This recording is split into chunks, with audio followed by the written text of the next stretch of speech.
show. Hello and welcome to the Friday Hangout, the show where we talk about digital marketing news we found interesting this week and hang out with experts we find fascinating. Hi, this is Steve Farnsworth, and joining me today is the effervescent Janet Fouts. Hey, Janet. Hey, everybody. And the dynamic Adam Hellaway. I think that's the best adjective that I've heard you say all year. Thank you, Steve. Well, I'll try. I still have another half a year to go, so we'll see what we can come up with. And today we're talking with Craig Rosen, and who is known as the Funnelholic, and also we're talking about sales stuff specifically, but really we're going to dig into it and talk about how it relates to marketers. And Craig is an expert, is well known. He and I actually haunt some of the same clients, and they all love him. So anyway, so welcome to the show, Craig. How you doing? Thank you. By the way, it's Craig Rosenberg. I'm sorry. No, it's okay. What happens when you have a funny, remarkable Twitter handle, like Secret Sushi, I'm sure is one of those, is people remember you by your Twitter handle. So, like, you know, you're talking about clients. I go in and talk to a client. I'm like, hi, I'm Craig Rosenberg. Go through the thing. Everyone's just sitting there. You may know my blog, Funnelholic. Oh, you're the Funnelholic. And so it's one of those things when you create a good brand online, these are the things that happen. Nobody knows your real name anymore. Well, you know, when I said it, I thought, is it Rosenberg? And I actually had a little moment. But I've had the same kind of thing. Like, people, like, I'll go to a place, I go, hi, I'm Steve Farnsworth. They go, oh, wait, you're Steveology, right? Yeah. Oh, I follow you. So. I knew you as Steveology for years until, like, we sat down and had coffee. I'm like, okay, it's Steve Farnsworth. But by the way, sorry, go ahead. I was going to say, when we need to do that again soon. We haven't touched base in a while. So yeah. I'm glad to have you on the show today. After the show, preferably, Steve. Come on. Well, you know, we're going to pop out right now, and we'll just come back in a little bit. So good on you guys. Yeah, we'll just all go watch YouTube or something and come back when you guys are ready to. Right, a good show. So, Craig, just for people who don't know you, you are very well known as a sales expert, sales consultant, and you have a couple different projects. You have your Funnelholic blog, but can you talk a little bit about who you are and kind of what you do and what you're really known for? Yeah, for sure. I'm happy to, and I do. But one thing I did want to mention is that I am wearing Beats by Dre headset, and I just want everyone to know that. I would never have considered it, but I've been going into these, sales teams, and the really cool salespeople are using their Beats by Dre headset as their, like, the phone that they use to interact with people. And I was like, oh my God, look at that guy's head. They're like, that's the Beats by Dre headset. So I said, I got to get one. And so I just got it. So we're doing this hangout. I'm like, oh my God, I'm wearing my Beats by Dre headset. I got to do it. So. Are they really that much different than other headsets? I have no idea, because I'll tell you, I don't have a very good ear for anything, and I keep running through those little white ones I get with the iPhone and just keep losing those and whatever. So I'm not a good judge of it. From what I understand, though, I did mention this, like, the other day to what would you call them, like an audiophile or someone who just really cares about this stuff, and they gave it a thumbs down. For me, it's like the greatest thing ever. One, I look really cool, and well, maybe not, but I'm trying to. And then number two, it's like it blocks everything out. I mean, you guys are doing this hangout from a phone booth at Nest GSV over in Redwood City, and I don't hear a thing. It's great. I'm just hanging out with you guys. So Craig Rosenberg. And I'll just go through a couple things on me. One is, I'm based here in San Mateo, California. I've got twin boys who are closing in on 3 years old. And so if I look tired, that's the reason why. And I have a couple areas. Steve kind of mentioned it. I launched the Funnelholic blog, I think, in 2008, 2009, and I honestly had no idea what was going to happen. We were running a media company. The content social guy is a guy named Brian Provost. I don't know if you know Brian. And he comes down, he comes down, and there's a meeting with him and the CEO, and he's like, Craig needs to do a blog. I'm like, well, what the hell's a blog? He's like, just go on WordPress, figure out your URL, and start writing. And I went upstairs. I thought it was really cool. I tried to get the name Funnelnomics, and Reachforce already had it. I come down, I'm dejected, and they're like, no, dude, you're edgy, crazy, cool. You got to go with something crazy like Funnelholic. And I went on right there, went on GoDaddy, got it, launched a WordPress blog, started blogging, and it's been the greatest thing that ever happened to me. And I had no idea. I had no idea why at the start. And so that's been, something that people have known me by has been this, blog, the Funnelholic. But the way I make a living is with my company Topo. And you can think of us as a research advisory and consulting firm for sales and marketing. We have this view of the world that it's the companies that can provide the remarkable buying experiences for their buyers that grow the fastest. And if you listen to buyers, that's if they when they rank kind of the things that compel them to buy, the experience they have with the vendor is many times number one behind product and price. And so, we take that view of the world and we go and work with companies across their sales and marketing to help them go, in most cases take this view of the world, we benchmark hundreds of high growth companies and we provide that data to let them know kind of where they are against everyone else. And then depending on what needs to be fixed, then we help them go fix it. And that's how I make my living. Well, so even though the title of the show is the 3 Ps of drip marketing, and actually that's a little bit of a misnomer, only because I put that in as a placeholder because you wrote a really interesting blog on it, and my real goal was actually to go, like I said, to go deeper, talk about sales and marketing as a way for marketers to really understand. Now, just as a quick side note, I actually when I worked directly full time at a startup a number of years ago as a director of marketing I launched a company called Accent, which is still around these days. Yeah. And so, but we were super small, and there were just a few of us, and as we had one sales guy, and I was the marketing VP. And so one of the things I did for a while is actually I went out and took sales training, and so I could actually do sales calls to understand the process as a marketer, because that was something I didn't have, and I knew there was a real split between marketing and sales. So that was kind of the larger things. But let's get into the that question. What are the 3 Ps of drip camp marketing? Okay, so I just want you to know that, and I want everyone on the show, because just so you guys know, I was telling Janet, I watched all these archives last night of this show, and I knew I was heading into trouble with you guys, the way you guys banter back and forth. And so I knew that you guys would enjoy how we came with the 3 Ps of killer drip campaigns for sales.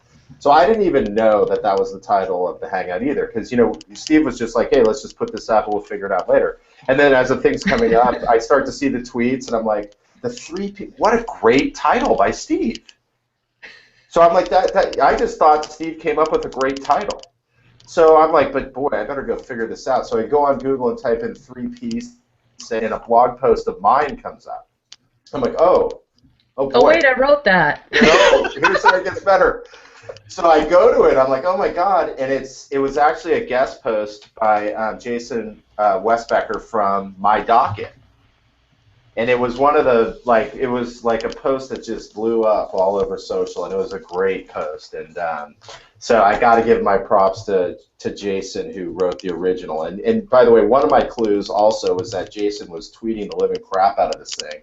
And I'm like, Jason's really into this Google Hangout. Well, he wrote the original version of this. So. Well, let me just say, Jason, it was really nice of you to support us. Yeah, I bet he's on this. I guarantee he's on this. He's so into, he's just like. Where can people find Jason if they want to find more? I would go to mydocket.com. I like that product, by the way. And as we talk about, you guys are, so intensely into content. A product docket is great for salespeople, and you can think of it like, providing this platform for sales to deliver content to their prospects and customers, and to understand how the prospects are interacting with the content.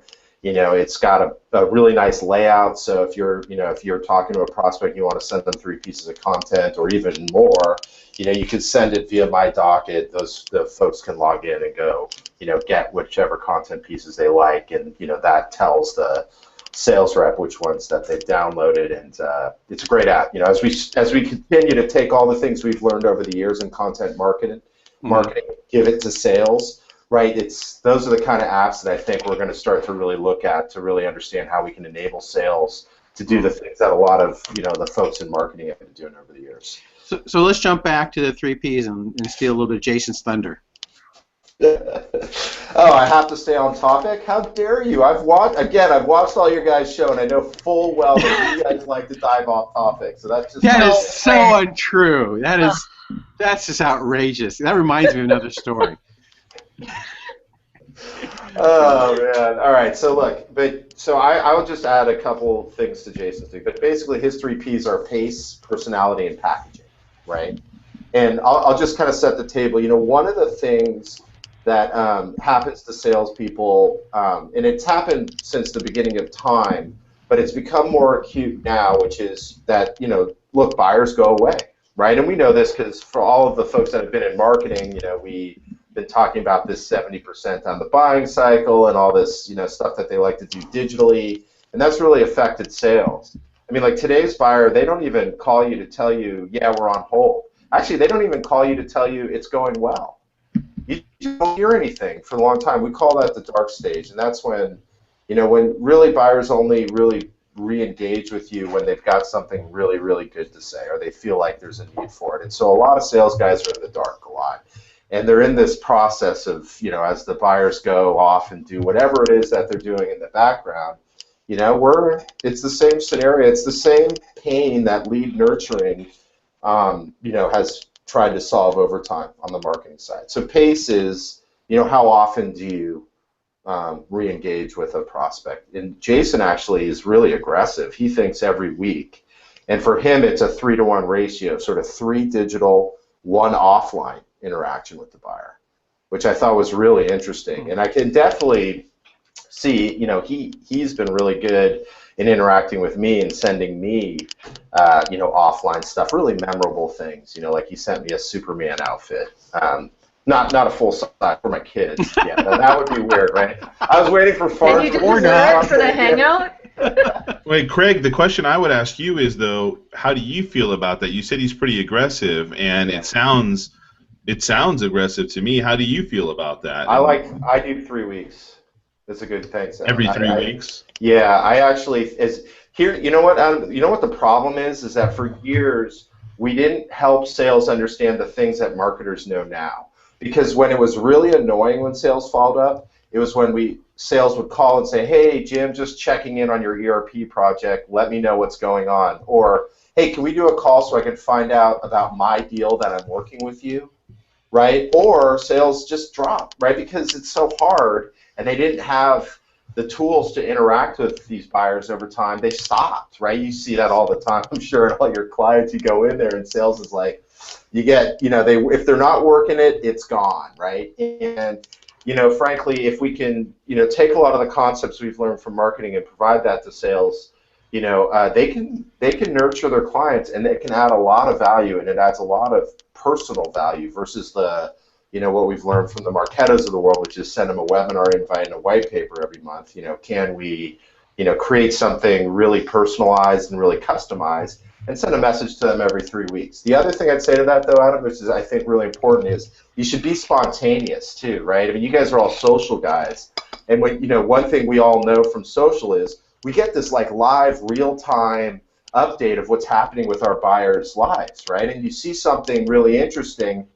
can you just take that and make that the interaction, right? So like everyone's big on Jill Rowley right now. She's the social salesperson of the century. She sold to me in like 2005, right before she became amazing at Twitter.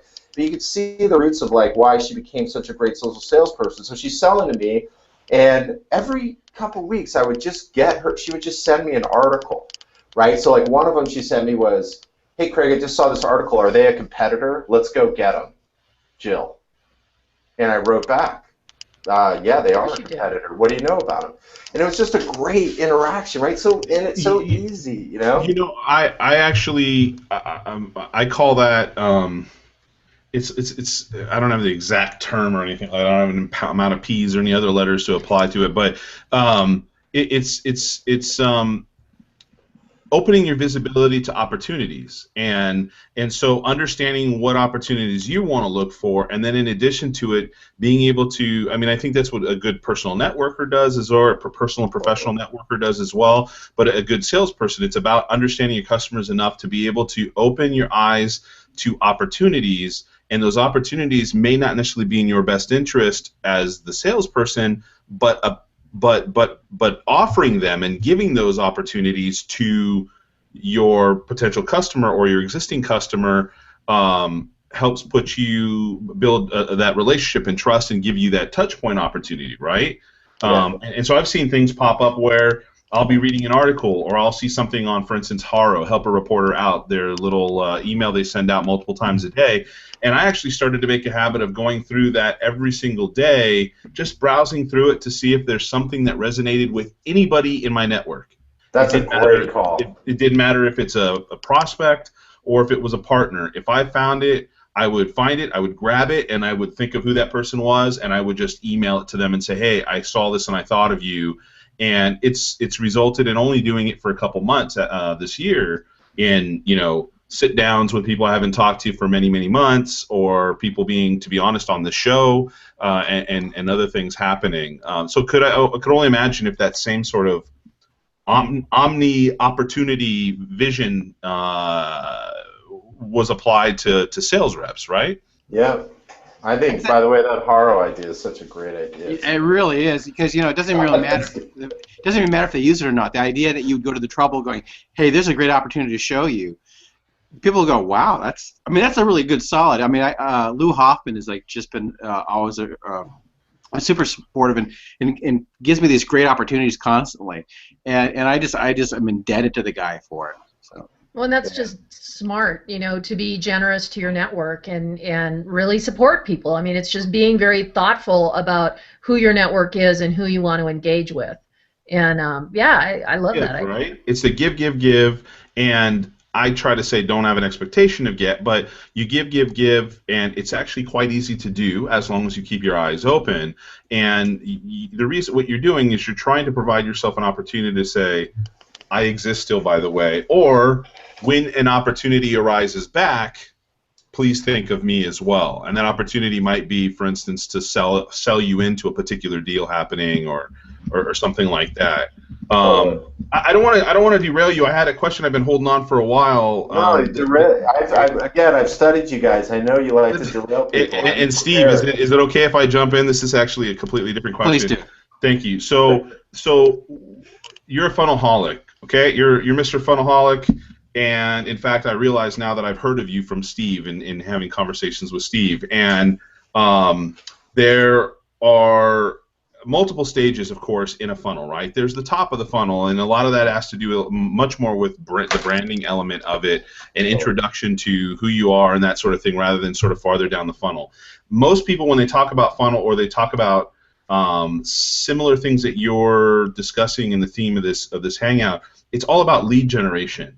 I want to know what you think about the top of the funnel stuff. I want to see that. I think that far too often I hear people really, really focusing on, no, we only care about this bottom of the funnel. And I know Steve, for instance, is a guy, it's not to say he doesn't care about the top, but he's very focused on the bottom of the funnel. I'd really like to hear from somebody with your experience what the merits are to the top of the funnel and what level of importance. Is it really just completely tertiary, or is there any meat behind it? What role does it play in maybe what your customers are having you do? Yeah, and when you say bottom of the funnel, do you mean bottom of the top of the funnel? Because you're talking about demand generation versus branding? Correct. Okay, got it. Steve doesn't talk about branding? Yeah, he does, but Steve, defend yourself. No, you completely misrepresented what I do. I'm going to let it go. But maybe okay. Okay. Well, okay. So maybe it wasn't Steve that said it. I'm not going to throw Janet under the bus either. Don't throw me under the bus. I'm just sitting here being quiet, minding my own business. But let's talk about that. Yeah, because it's a good question. Sure. The question is good. Yeah. So. Great question. Thank you. Doesn't matter where it came from. That was a great question. And then, two things I learned from that question. One is you had no idea who I was going into the Hangout until we said we were Funnelholic. That's fine. That's a branding exercise. And then number two is your question, I think, is really good. One thing is, let's be frank, Salesforce.com, Zendesk, a lot of these really great companies were not good at demand generation. Hey, Craig, are you clicking a pen? Did I click a pen? Are you clicking a pen? How'd you know I was clicking? Because we were trying to figure out if it was one of us typing. Oh God, can you imagine? I'm known as the typer and loud breather on conference calls, so thank you for warning me. So if you wouldn't mind not doing that, it'd be awesome. Yeah, I threw the pen in the corner of the room. Sorry, guys. But that's the power of the Beats by Dre headset. It picks everything up.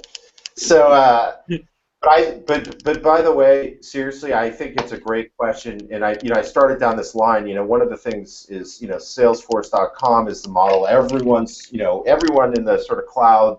I go into a client, they're like, we want to be, what's the Salesforce model? Another hot company is a company like Zendesk, and look, now they're dedicated to demand gen, but Salesforce wasn't a dedicated user of Eloqua or whatever marketing automation they were using until recently. What really started the giant sucking sound was the brand, right? And in the case of Zendesk, it was the brand. And Zendesk is a great example of the stuff you guys talk about, which is that was the biggest word of mouth, cool kids using a product, mad rush to get in with a great application that came from like the people talking. And so, yeah, I mean, look, I think it's critical. I think it's different, right, than the things that we used to do in the past from a PR perspective. I think we would all agree with that. But I would say that the giant sucking sound, when you really start to scale and things become easier, that comes from the brand, man. And I can't, look, I don't help people with the brand, right? But I'll tell everyone this, like all the things, we spent years just trying to beat everyone on the head to get them to be metrics focused, demand gen focused. That was a good exercise, right? But that wasn't everything. And I think what you're representing is a lot of times the sphere, a lot of times these really, hardcore demand gen folks sort of poo-poo the value of the real top of the funnel, which is the brand, and that's not a good practice, right? Yeah. I mean, when you really want the giant sucking sound, the hockey stick, the brand is the play there, right? Because that brings everyone in. That's my opinion. Could you actually, just actually to kind of to leverage off that or to bounce off that, could you talk, a lot of people don't really understand the difference between demand generation and lead generation. And can you kind of talk about what each of those pieces are and how they work together in the marketing mix most effectively? Well, I think one of the I wonder if there's been like a definitive place to talk about the terms, because there are a lot of, many people use things interchangeably.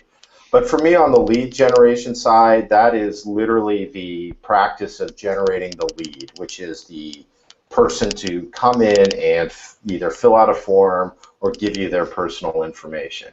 The practice of demand gen is bigger than that, right? And it's a series of events, right? It's a series of different channels. It's a series of different marketing tactics that are designed to provide funnel-ready opportunities to sales. And there's more that goes to it. When I think of lead gen, I think, well, I'm going to run this campaign. I'm going to generate 400 leads, right? When I think of demand gen, I think of all, there's just all these different channels and all these different processes. Some people tried to call it lead management, and I'm okay with that. But the real key is, can you look at, you got to look at a lot of different things when you're thinking about demand gen, right? Right. So maybe an easy way to think about that, I mean, I think it's like lead generation is closer to pay-per-click kinds of Yes. hard tactics, whereas demand gen, you can use content and lead, content marketing in lead gen because of the assets to drive your pay-per-click or your ad words or whatever you're doing. But when it comes to demand gen, you're looking at content that maybe fills different parts of the different parts of the funnel, including top of the funnel and middle, and those are things that impact brand. Yeah, for sure. I think it's content. I mean, you guys do a lot with social.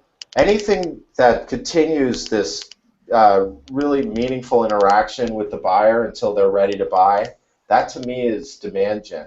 Content is, when we talk about content, to me, that content infiltrates all the practices on the marketing and the sales side. And I'm just, that's something that has been a real eye-opener for me, has been, I started the blog, And I was with everyone, and I'm like, this is about, your HubSpot-esque, get everything out, get yourself out there by doing content.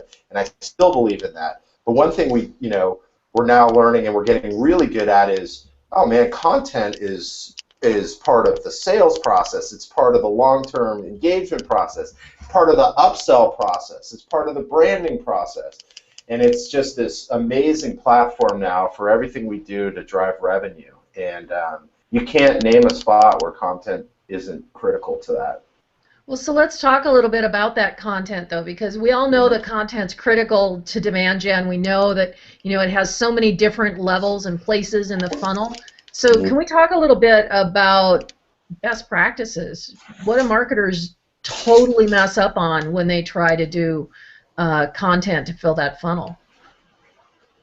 Oh man, how dare you set me up to potentially get reamed on social media? Can I just, that way? On the sales side, I'd love to give you, the listeners this quote. Greg Alexander from Sales Benchmark Index, has this quote where he basically says, in the future, a great piece of content will outsell the average sales rep.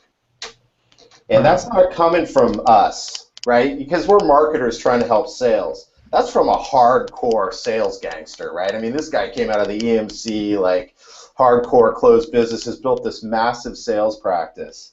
And he's saying content will outsell the average sales rep. And that to me just shows the impact of content. So best practices. So I think number one is, and we talk about it all the time, which is, can we identify the buying process, or what we call the buying experience, and we need to look at each step the buyer goes through, right? The buyer, because this is important, and I'll give you an example about that in a second. And then we need to figure out questions they ask, the content they consume, and the roadblocks that they face. And the only way to do that is when you talk to your buyers. And when I say what happens on the buyer side, that is really important, because we do this like really obvious thing, oh, and then they go and consider products. But I'll give you an example. So I was a customer we were working with, and they had this a massive clog in their selling process. And the only way to figure it out was to talk to buyers. And everything they knew about the buying process was pretty right, except for one, which is they were selling to a particular contact in the organization. This contact was saying, you know what, I love it, I'm going to go buy it. And then these contacts were going dark. Because you know what was happening? They had to go in and they had to go sell the CFO and the CIO, because there was compliance issues, there was regulatory issues, and they had never picked that up, right? They just had all these buyers go dark, and they found that. And what they did was they created these really killer content packets that talked about how to, one was an enablement packet for these champions that told them how to sell this internally, which was an amazing piece of content, something we'd never think about in the content marketing world, right? We think about the 15 ways to go jump out of a chute, right? This was like, the 5 ways to sell this internally, very specific stuff to help the champions go do this, right? And then number 2, they created these packs of content that they could hand to these key stakeholders that were clogging up business. And they created multiple forms of it, a little video, right, a sort of longer form pack, 2 short, basic, very efficient pieces of content that they could handle, depending on who the executives in the roadblock were. And you can't do that unless you figure out how your buyers, you would never have thought of that, right? We would have done our usual thing. It's like, okay, and then we end up here and we end up here, but by figuring out kind of how the buyers buy and realizing what roadblocks they had in the back, that was a way for marketing to truly enable sales with compelling content. So do you do that by building out buyer personas? Is that kind of the process to decide how the buyer wants content instead of driving it from the sales side? So I think, well, everyone should do personas. I'll understand that. I think the most important thing is from that to create a detailed buying experience map that's a step-by-step how the buyer buys, right? And each persona, by the way, right? So you take the... Love that, by the way. I love the fact that you're talking about understanding the entire experience, because I'm a big proponent of experience, and I think it's one of those, I don't know if the right term is it's one of those nebulous things, experience, that people usually don't understand, because they understand tangible, physical, tangible discrete elements, but they don't understand what fills the gap between those, and which ultimately ends up being experience. Yeah. And so I would imagine that paying attention to that provides a ton of insight as to how you could design a more meaningful experience for folks with that honors them, but provides the end result that you're looking for, the business objective that you're looking for, right? Absolutely, absolutely. Thank you for a here on that comment. I appreciate that. And sorry, go ahead. Oh, I'm sorry. Did you have something else to say on that? Because I have another Well, question. I always have something to say. Otherwise, well, I actually, one of the things I would love for you to talk about is just kind of a lead on to like understanding. What you said is like, what do you think marketers fail to do often is really think about goals and really what they're trying to accomplish. And a real key to understanding that goal is understanding what an ideal prospect looks like. What does a qualified prospect really look like? What are some techniques that people can help really to get a real clear picture, of what a qualified prospect should be for their customer, for that company. Yeah. By the way, sorry about that. I got distracted. I forgot that I was supposed to be looking at the group chat and following my instructions over there, so I was getting caught up. My apologies. Oh God, don't look in there. It's really scary most of the time. A good interviewee, no problem. So the qualified prospect, you mean like creating the definition for that? Right. Yeah. So that's the most important thing you could do, right? Because that's typically the fall down point between the relationship between sales and marketing. That's where sales says, you're not passing me good leads, and marketing says, I'm passing all these leads and I'm not doing anything with it. I think it's, we talked about the buying process. It's at what point, do you want to interject sales? And what point does the buyer want sales to interject? And that's where we start from there. And then we have to create a rigid definition that says, demographically, here's who the people are. Qualitatively or psychographically, here's who they are. And then what's the hard deliverable that we will deliver to sales as part of that? We write that up, we go over to sales and say, okay, here's the lead definition. Are you good with it? Yes, I am. Sign it. Good. And then here's at the bottom, here's what you're going to do with every lead that I passed you that fits that definition. Will you sign that? Yep. Okay, good. Now go tell everyone on the sales team, and I'll tell everyone on the market team, and let's go. Right? It's amazing what happens. I don't understand, actually. I'm going into customers who have been around for 15 years, and over the years they've had qualified lead definition, had everything, and they just go away. And it's just because people start going and they start changing the way they do things. If you don't sit down and create that qualified lead definition, that's when the Cold War kicks in, sales versus marketing. Can you explain what a qualified lead definition is exactly? Yeah, so I'll give you an example of one and then I'll explain it. So like a qualified lead definition at Topo is a sales or marketing leader, right? So we have a demographic definition at a B2B company, right? And that's the demographic. The qualitative has some kind of pain or challenge around the sales and marketing life cycle that they've articulated to us. They could say, I've got a problem with lead qualification, or I've got a problem with marketing campaigns. And they're ready to talk now, and they will take an appointment with one of our salespeople. That's an example. So the qualified lead definition is the definition of when marketing now has a prospect who is qualified enough for us to send them to sales, and sales will now work on it. And it's got the three elements I just mentioned: quantitative, qualitative, and deliverable. I think that's interesting. Let me ask you about buyer personas. Now, I actually, I think the idea behind buyers personas makes sense, but I often see them taken to almost an absurd level.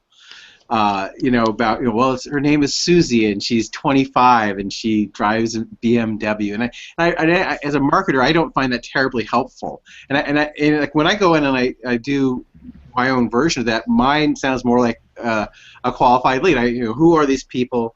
what kinds of titles do they have specifically, what kind of companies do they have, what's kind of the company cultures in general, and what are their pain points, and what are their informational needs they have to be able to do their job correctly and be able to make a smart buying decision. Because, like you, I mean, most of our clients, have, when the customers buy something, we're about tens of thousands or hundreds of thousands or $1 million worth of buy, and if you make the wrong purchase as a consumer, you lose your job. And so that's the kind of take I take on it. So in terms of buyer personas, I don't tend to use them per se. I tend to look at who am I talking to specifically. That's my buyer persona. Yeah, for sure. I mean, look, I think it's funny. Yeah, I've gone in and say, we created this buyer persona, and it's Jimmy, the IT guy, right? And he drinks Folgers coffee and has 4 kids and all this kind of stuff. So that's why, to your point, I focus on, what they care about, what is the day in the life, and what their business challenges are, and how can I go find them. I think the day in the life. I'm sorry. Go ahead. Finish. Yeah, no, Janet, please. I know the drill. Get in here. Well, no, I think that the day in the life part is important. We don't care that he drinks Folgers coffee, but we do care what his workflow is like. We do care what his buying process is like, and as Adam said, what his buying experience is like. And that's a more important part of a buyer persona than that they drink Folgers coffee and they have 4 kids. Yeah, I think Poor Craig. Because I think that's one of the things that when Steve and I talk about things, when we've talked about personas in the past, I remember hearing Steve talk about that. I'm not misrepresenting you, Steve. I just reflecting on what you just said. And then he said he hated all kinds of things. It really offensive. I don't want to say Steve's a racist and a sexist. But. Oh my gosh! As a woman, I would say that some of those things, of course, some of the stuff can get a little bit touchy-feely. But in a day and age where we talk about human business and social selling, and we actually care about using social tools to understand people, what they do, and what's going on with their life, I think it's incredibly important to be aware of. Like when you do things like say, this is Susie and she does this and all that sort of thing, part of it has to do with taking what used to be, this is a prospect with no name and no face, until they manifest themselves in some human form, and actually trying to make them a person so that you start to act as if they're more human from the get-go and have a certain infusion of empathy in how you interact with them. Yes, that can go too far, but in my opinion, that's the reason why infusing some of that stuff into the buyer persona makes so much sense. It's not all about data points. It's all about making them into a human being. Okay, now I'm offended. Oh, what did I do to offend anybody? I said the word awesome. human and empathy. Oh, no, you did okay, Adam. It was Steve that dropped the nuclear bomb over here. That was amazing. So, Steve, just sit there and shut up, because, the other thing, too, is we want to know what kind of social networks they're on. We want to know, if it's Susie, we want to know what network she's on so that we can give that information to the salesperson to learn more about her before he calls her. But Steve, I'd like to know. I just would like to know, because I find a lot of value in what everybody says here. So I would like to know, am I Even off? if I think you're crazy, Steve, I'd like to hear whatever trash. No, but is there merit to the way that I'm seeing it, or how different is it to what you were thinking? Well, so here's where mostly I was teasing you, but part of that gets difference is like, people. I think people should look at the buyers as human, but for me, that's not thinking it's Susie and putting a name to it. Because what happens, I think you create a profile that then actually launches you off in a different direction, because your buyers are multifaceted, and so I look at and I try to, like, when I lay a buyer persona, it's like, here, this person's going to be, an senior IT person who has these kinds of tasks, and they're, and this is actually one from a current client. They buy, this is a $250,000 buy software. And they only do it once every 10 years at best, and so there's a huge learning curve opportunity. They probably don't know this. While technical, they don't know about this particular category. Now that tells me a lot about what I can do, and I know what kind of content I can specifically target to that person. To me, that's more helpful than Jimmy, the IT guy who drinks Folgers. So you're not necessarily saying there's anything wrong with it. To me, it's just a matter of you're able to really you're able to get what you need out of those sorts of, and I think it also has to do with the type of clients that you might be working with at any given time, because I think there's a very different between B2C versus B2B versus Absolutely. if it's a tech company or something like that, right, Craig? Well, a B2C persona, I hope, has what type of coffee they drink, right? Yeah. Because those are that's the kind of data points that we need to be successful at B2C. B2B, it's about time, efficiency, and focus, right? So, you know, if the coffee thing might be interesting, but it's not I'm not sure it can move the needle. We're using the coffee metaphor. But on the consumer side, it for sure can. Understanding what products they consume, understand that they have to drive the kids to school in the minivan. These are all critical things when we understand our consumer side. On the business side, though, when I go in and see a persona and it's got that same description, right, of the person driving their kids to school, that stuff just does not help anybody, in my opinion. By the way, I just want to mention one other thing. I just want to tell you that Janet mentioned, you know, figuring out what social networks they use. You know, it's the funniest thing. Everyone, because I write a lot about social selling, and I'll go in, I'll talk to a sales leader and say, should I do social selling? And I say, well, why the hell are you asking me? I mean, your buyer will if your buyer is somewhere, you go there. It's pretty simple, right? Hey, Craig, should I use Pinterest and social selling? Don't ask me, dude. Like, if they're there, then let's go there. You know what I mean? And so when we do that buyer understanding, that tells us a lot of what channels are going to be more effective, and that's the important thing, you know. So anyway, just find out if they're even there. I know. Before you go and build a whole network around them and try to sell to them, and they aren't even in the room. Yeah.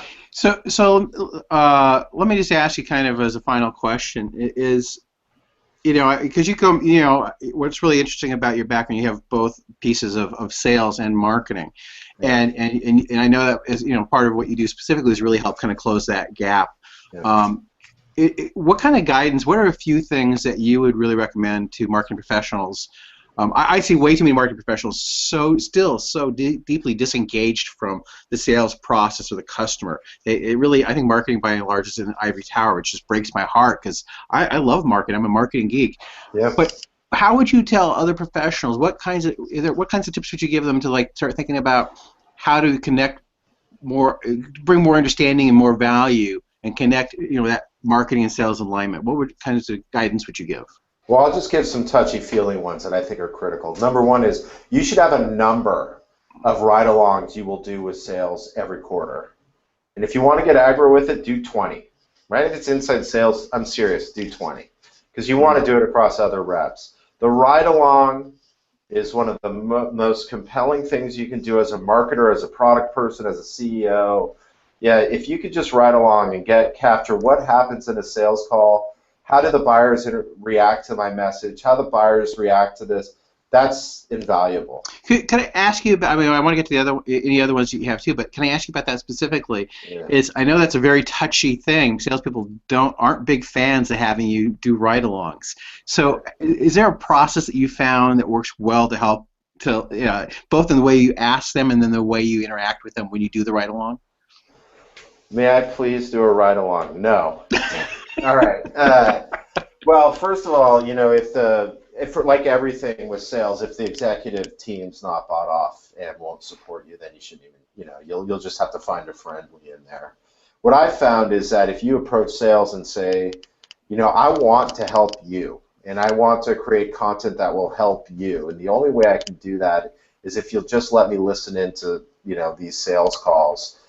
You will find people that will say no, but you'll also find, you know, 50% of the sales team, the new age salesperson, these agile thinkers, they will let you aboard. So yeah, you're going to get rejected. You can't let that get you down, right? You got to find the guys who know that, you know, bringing you along will help. Look, I do a ton of ride-alongs. Now, granted, I get paid, so they bring in the VP of sales.